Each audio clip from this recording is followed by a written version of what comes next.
The thermometer shattered at 40 below, but the extreme cold wasn't the real killer.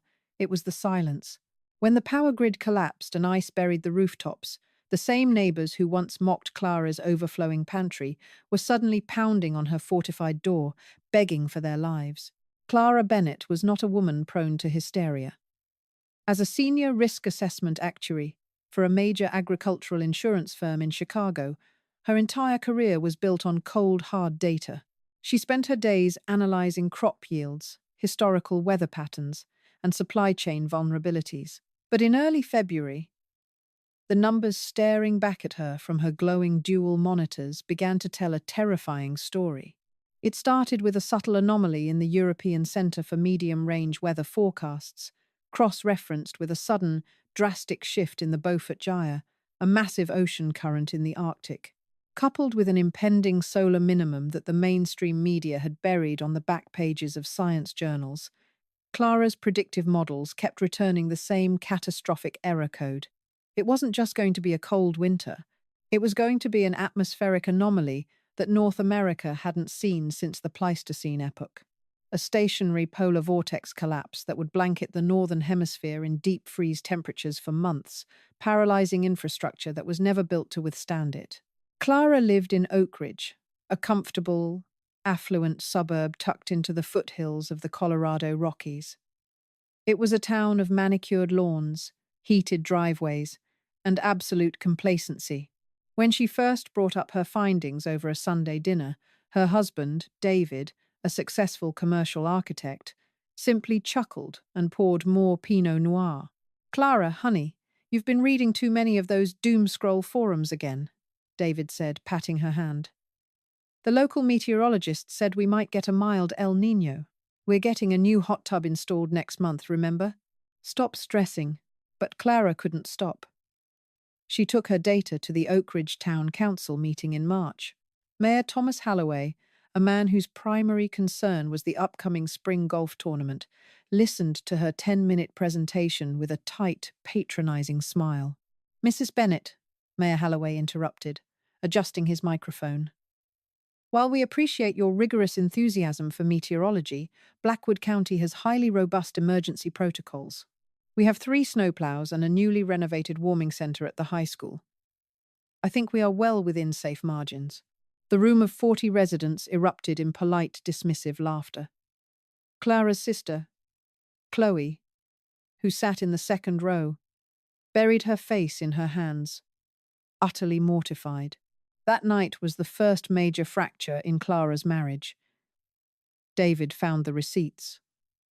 Over the span of 3 weeks, Clara had quietly liquidated her $85,000 personal stock portfolio. "What is this?" David demanded, throwing a stack of invoices onto the kitchen island. $15,000 to a subterranean contractor? $10,000 to a wholesale agricultural supplier in Idaho? "Clara, what are you doing to our family?" "I am saving it," Clara replied, her voice eerily calm as she chopped vegetables for dinner. "The grid is going to fail, David. The transformers aren't rated for a sustained drop below -40. The natural gas pipelines will freeze at the wellheads in Texas. When the power goes out, the grocery stores will be stripped bare in 4 hours. I am not going to watch my children starve because you are too stubborn to look at the math." David threatened divorce. The fights became screaming matches that echoed through their sprawling 4-bedroom home, terrifying their teenage children, Leo and Sophie. The rumor mill in Oak Ridge worked fast. Soon, Clara was known as Crazy Clara.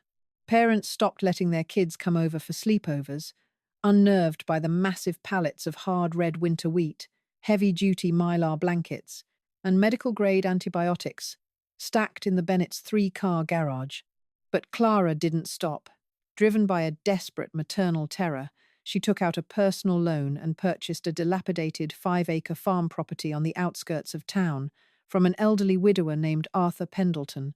The property featured a massive, reinforced concrete root cellar from the 1950s. While Oak Ridge spent their summer having barbecues and preparing for back-to-school season, Clara spent her days retrofitting the bunker. She installed a closed-loop geothermal heating system, a heavy-duty wood gasifier, and a high-capacity solar array disguised as greenhouse roofing. She hauled in 6 big Berkey water filtration systems, chemical toilets, and enough freeze-dried provisions to feed a dozen people for a year. She bought tactical cold weather gear, heavy-duty axes, and, after much agonizing, a pump-action shotgun and 2 locked safes of ammunition. By September, Clara was a social pariah. Her husband was sleeping in the guest room, consulting a divorce attorney in secret. Her sister Chloe hadn't spoken to her in 2 months. Clara was entirely alone, standing in her fortified bunker, praying to a god she barely believed in that her math was wrong. It wasn't. The shift happened on October 14th. It was a Tuesday afternoon. The weather in Oak Ridge had been a crisp, pleasant 60 degrees. Children were at soccer practice. Commuters were stuck in typical afternoon traffic. Clara was in her home office when her emergency weather radio, tuned to the NOAA frequency, emitted a jarring, high-pitched screech. A massive, unprecedented pressure drop was sweeping down from the Canadian Shield. At 3:15 p.m., it began to rain. By 3:30 p.m., the rain turned to freezing sleet. By 4 p.m., the temperature had plummeted a staggering 50 degrees. Clara didn't wait. She grabbed her pre-packed tactical bags, ran downstairs, and threw the breaker switch to the house, plunging it into darkness. "Mom, what are you doing?" Leo yelled, coming out of his bedroom with his phone. "The Wi-Fi just died." "Get your sister," Clara ordered, her voice cracking like a whip. "Put on the thermal base layers I laid out on your beds, now." David pulled into the driveway 20 minutes later. His sedan was covered in a thick, unbreakable sheet of rime ice. He stumbled through the front door, shivering violently, his face pale with shock. "Clara, it's madness out there. Cars are sliding off the highway into the ravines. The radio says the temperature is dropping a degree every 2 minutes. Get in the truck, David," Clara said, shoving a heavy canvas coat into his chest. "We are going to the farm." Now, for the first time in 8 months, David didn't argue. They piled into Clara's heavily modified 4-wheel drive diesel truck, which she had specifically treated with anti-gel fuel additives, and began the treacherous 5-mile drive to the bunker. The scene outside their windows was apocalyptic. The sky had turned a bruised, sickly purple. Ice coated the oak trees so heavily that massive branches were snapping under the weight, crashing into living rooms and crushing parked cars. As they crested the hill leaving the suburbs, the horizon lit up in a series of blinding neon green flashes. "What is that?" Sophie cried from the back seat, burying her face in her brother's shoulder. "The substations," Clara whispered, her grip white-knuckled on the steering wheel. "The transformers are blowing. The grid is cascading." By the time they reached the heavily gated entrance of the farm, the dashboard thermometer read negative 22 degrees Fahrenheit. The wind was howling like a wounded animal, throwing horizontal sheets of blinding snow. They rushed into the concrete bunker, sealing the heavy, insulated steel door behind them. Inside, it was a sanctuary. The geothermal heat kept the air at a comfortable 65 degrees. The LED lights, powered by the battery banks, hummed with a reassuring warmth. David stood in the center of the massive, organized survival space, looking at the rows of food, the medical bay, the pristine water tanks. He fell to his knees on the concrete floor, burying his face in his hands, weeping with a mixture of profound relief and overwhelming guilt. "I'm sorry," he sobbed. "God, Clara, I'm so sorry I called you crazy." Clara knelt beside him, wrapping her arms around his shaking shoulders. "We're safe," she whispered. "That's all that matters." But the safety was an illusion. The real horror of Clara's preparation was just beginning. 3 days passed. Above ground, the situation had deteriorated into a nightmare. The temperature had bottomed out at negative 45 degrees, effectively freezing the town of Oak Ridge to death. With no power, pipes burst, flooding homes and immediately freezing into solid blocks of ice. The emergency services had completely failed. The warming centre at the high school, Mayor Halloway's pride and joy, had lost its backup generators within 12 hours. Clara, David, and the kids monitored the dying town through Clara's shortwave radio. The frantic pleas for help from local ham operators painted a gruesome picture. People were burning their custom furniture in their living rooms to keep from freezing. The elderly were dying in their beds. On the fourth night, an alarm chimed softly in the bunker. It was the perimeter motion sensor connected to a battery-operated camera hidden in the trees near the main gate. Clara rushed to the monitor. Through the grainy night vision feed, she saw a cluster of figures huddled against the steel gate, waist-deep in snow. There were about 15 of them. "Who is it?"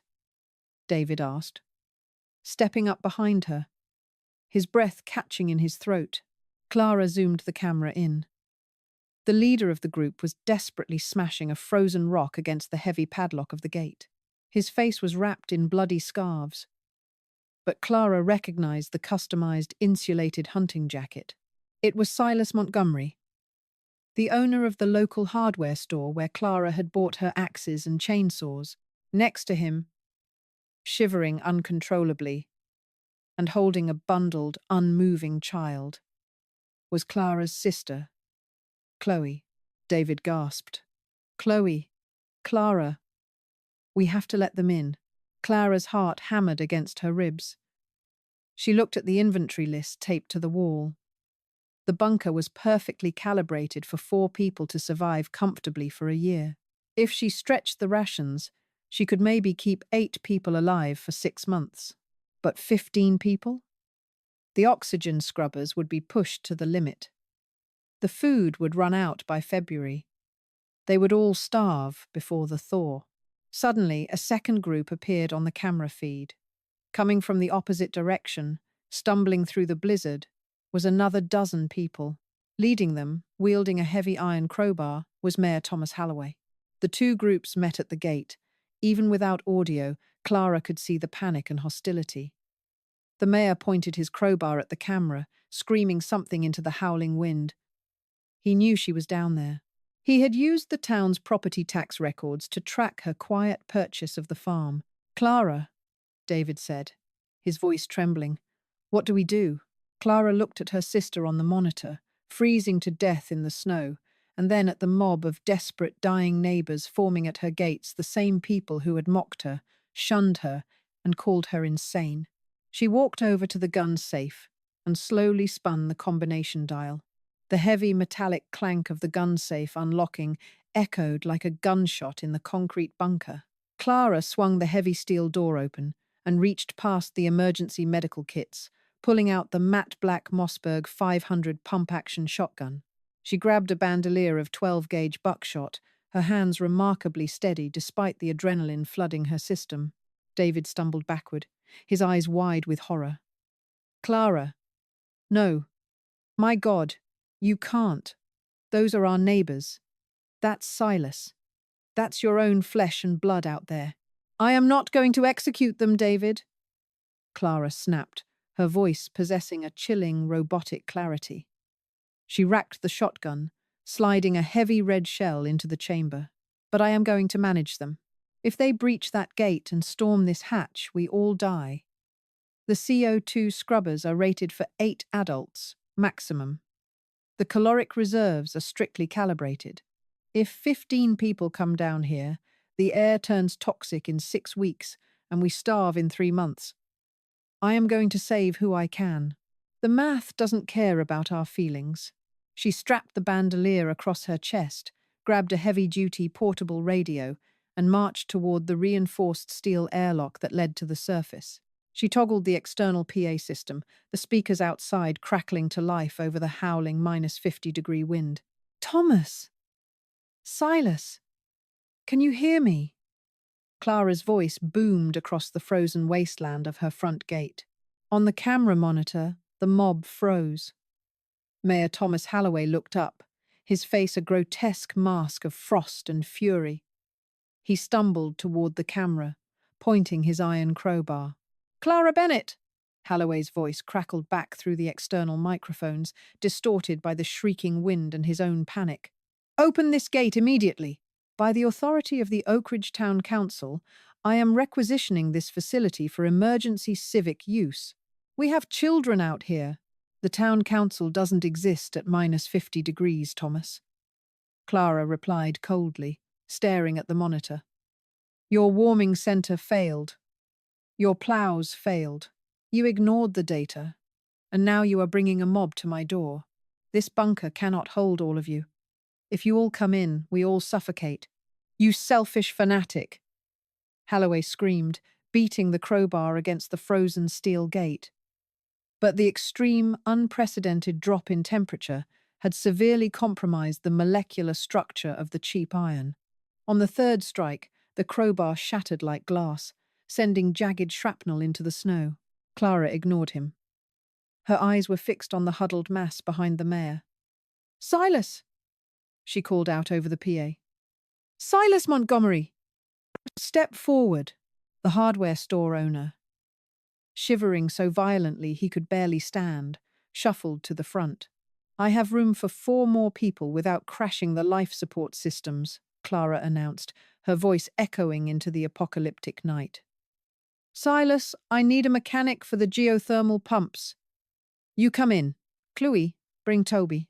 And is there a medical professional in that crowd? A man raised a trembling, gloved hand. It was Dr. Harrison Boyd, the town's pediatric surgeon. Dr. Boyd, you make 4, Clara said. Pandemonium erupted on the surface. The people who were not chosen began to scream, clawing at the gate, begging, cursing Clara's name.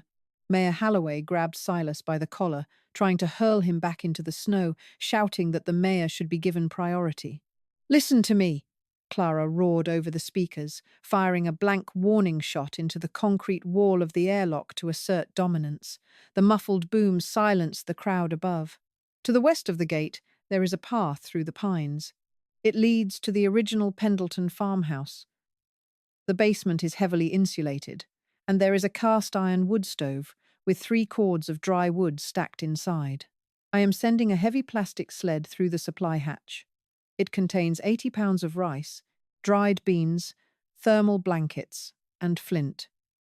It will keep you alive if you ration it. But you cannot stay here. With David's reluctant help, Clara loaded the emergency sled and pushed it into the secondary airlock, hitting the release. On the surface, a small steel door slid open, pushing the supplies into the snow. Clara put on her tactical cold-weather mask, sealed her thermal coat, and opened the primary hatch. The cold hit her like a physical blow, instantly freezing the moisture in her eyes and burning her lungs. She manually unlocked the pedestrian side gate. Chloe fell through the threshold, clutching her 5-year-old son Toby, who was ominously silent, his lips a terrifying shade of blue. Silas and Dr. Boyd pushed through right behind them, collapsing onto the concrete stairs of the airlock. Before Holloway or the others could rush the gap, Clara raised the shotgun, aiming it directly at the mayor's chest. For 3 agonizing seconds, they locked eyes. Holloway saw no mercy in the actuary's gaze, only cold, hard survival. He backed away, spitting a curse at her, and turned toward the sled of supplies. Clara slammed the heavy steel door shut, threw the deadbolts, and spun the hermetic seal. The howling of the wind was instantly cut off, replaced by the heavy, ragged breathing of the survivors. Chloe looked up from the floor, her face streaked with freezing tears. Clara. Mark didn't make it, she sobbed, clutching her sister's legs. His car slid into the ravine on Route 9. I had to leave him. I had to carry Toby. Clara dropped the shotgun, fell to her knees, and pulled her sister into a fierce embrace. I've got you, she whispered, her own tears finally falling. I've got you now. But as Dr. Boyd peeled the frozen socks off little Toby's feet, revealing the blackened, frost-bitten skin on his toes, Clara knew the worst was far from over. By month 4, the bunker had become a psychological pressure cooker. February brought no reprieve. Above ground, the stationary polar vortex had turned the Midwest into a Siberian wasteland. The temperature hovered consistently at 30 below zero. Inside the bunker, the reality of survival was a grueling, monotonous grind. They lived in perpetual artificial twilight to conserve the battery banks. The diet consisted of measured scoops of rehydrated lentil stew, vitamin paste, and freeze-dried peaches. Every calorie was logged on Clara's clipboard. Every hour of oxygen generation was monitored. Dr. Boyd had successfully amputated 2 of Toby's toes to stop the gangrene, using Clara's stock of veterinary-grade antibiotics to keep the boy alive. Silas proved his worth 100 times over, constantly tinkering with the air scrubbers and the plumbing to prevent catastrophic freezes. But the trauma of the outside world weighed heavily on them all. David had retreated into himself, spending hours staring blankly at the concrete walls, haunted by the faces of the neighbors they had locked out. The true crisis hit on day 142. At 3 a.m., the bunker was plunged into total darkness. The comforting hum of the geothermal heat pump ground to a sickening halt. The emergency red LED lights flickered on, casting eerie shadows across the cots. Silas was out of bed instantly, grabbing a flashlight. He rushed to the utility room, Clara and David fast on his heels. The primary circulation valve in the access shaft just seized, Silas said, his breath already beginning to form visible puffs of vapor in the rapidly cooling air. The anti-freeze mixture is too sluggish. If the pipes burst in the shaft, we lose heat permanently. We'll freeze to death in our sleep within 48 hours. How do we fix it? Clara demanded, her mind racing through her contingency plans. I have to go up into the vertical access shaft and manually apply a blowtorch to the valve to unfreeze it, then bleed the line, Silas said, his face pale. But the shaft is directly exposed to the surface ambient temperature. It's essentially an icebox. David grabbed his heavy coat. I'll help you. For 2 hours, the two men labored in the claustrophobic, freezing metal tube of the access shaft. Silas took the brunt of the work, forcing himself into a narrow crawl space where the ambient air was -40. When they finally cleared the line, and the warm hum of the pump returned, Silas collapsed on the utility room floor. He had breathed in too much supercooled air. Despite Dr. Boyd's desperate efforts over the next week, the extreme cold had caused severe damage to Silas's lung tissue, leading to pulmonary edema. Silas Montgomery, the man who kept the bunker breathing, drowned in his own fluids on day 150. They had to store his body in the secondary freezer locker. The psychological toll of his death shattered the fragile peace in the bunker. By month 6, a new horror emerged. The external cameras, which had been buried in snow, finally thawed enough to transmit a signal. Clara was doing her morning perimeter check when she saw them. A convoy of 4 heavily modified snowcats, adorned with spiked plows and crude armor, rolled up to the perimeter gate. They were heavily armed scavengers, remnants of a militia group from 2 counties over who had survived by raiding frozen towns. Leading them to the gate, wrapped in filthy furs and looking little more than a feral animal, was Mayor Thomas Halloway. He had survived the winter in the Pendleton barn, likely at the cost of the others Clara had sent with him. He was pointing directly at the hidden exhaust vents of Clara's bunker. David, wake up, Clara said, her voice dropping to a deadly whisper. We have a breach protocol. The scavengers didn't try to dig down to the steel doors. They knew it would take days. Instead, Halloway directed them to the primary air intake vent hidden in the rock formation. The scavengers hooked up a heavy rubber hose to the exhaust pipe of one of their massive diesel snowcats, intending to pump toxic carbon monoxide down into the bunker to suffocate them or force them out. But Clara's paranoia had accounted for human malice. They're attacking the primary vent, Clara said, her hands flying across the control panel. She slammed a heavy red lever downward, engaging the baffle sequence. Deep in the bedrock, a massive steel plate slid into place, hermetically sealing off the primary air intake and opening a secondary disguised vent miles away in a thicket of pines. But Clara didn't stop there. David, open the flue on the wood gasifier to maximum. Bypass the scrubber, she ordered. David, realizing her plan, hesitated. Clara, that's pure, toxic wood gas. It'll blow back on them. Do it! She screamed. David threw the bypass valve. The massive buildup of toxic, pressurized wood gas from their heating unit was violently redirected up the primary intake pipe. On the surface monitor, Clara watched as the pressure blew the scavenger's hose right off the vent. A thick, invisible cloud of toxic gas flooded the area around the snowcats. The scavengers, caught completely off guard without respirators, began to choke and stumble. Panic ensued. The driver of the lead snowcat slammed it into reverse, crushing one of his own men before fleeing into the blinding snow. Holloway was left behind. He stumbled toward the camera, clawing at his throat, before collapsing into a snowbank, finally beaten by the woman he had called crazy. The end did not come with a dramatic rescue, but with a slow, agonizing drip of water. In late May, exactly 8 months and 12 days after the doors sealed, the external thermometers recorded a temperature above freezing for the first time. The ice began to crack.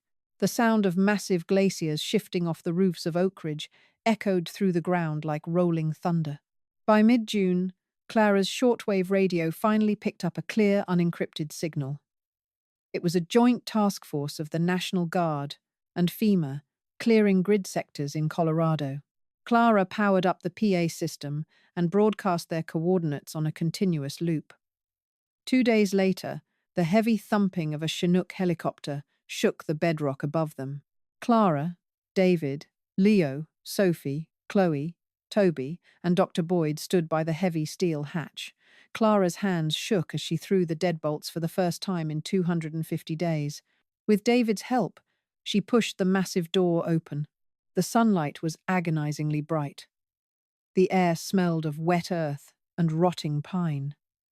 As their eyes adjusted, they saw a squad of National Guardsmen in tactical snow gear standing in the ruins of the Pendleton farm. The world around them was unrecognizable. The trees were stripped bare, the houses in the distance were crushed under the weight of collapsed roofs, and the silence of a dead world was deafening. Captain Reynolds, the commanding officer, approached the hatch, lowering his rifle in sheer disbelief as 7 relatively healthy, well-fed people emerged from the ground. "Ma'am," Captain Reynolds stammered, pulling off his sunglasses. "We've been clearing this sector for 3 weeks. We haven't found a single survivor in a 50-mile radius."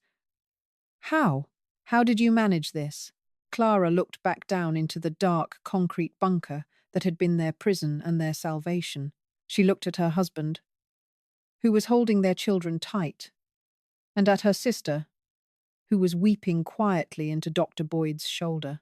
"I didn't believe the weather reports, Captain," Clara said softly, stepping fully into the warm summer sun.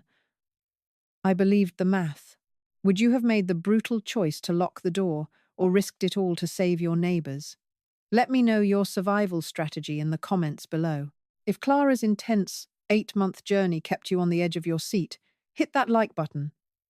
Share this story with someone who needs a reality check, and subscribe to the channel for more gripping real-life survival dramas.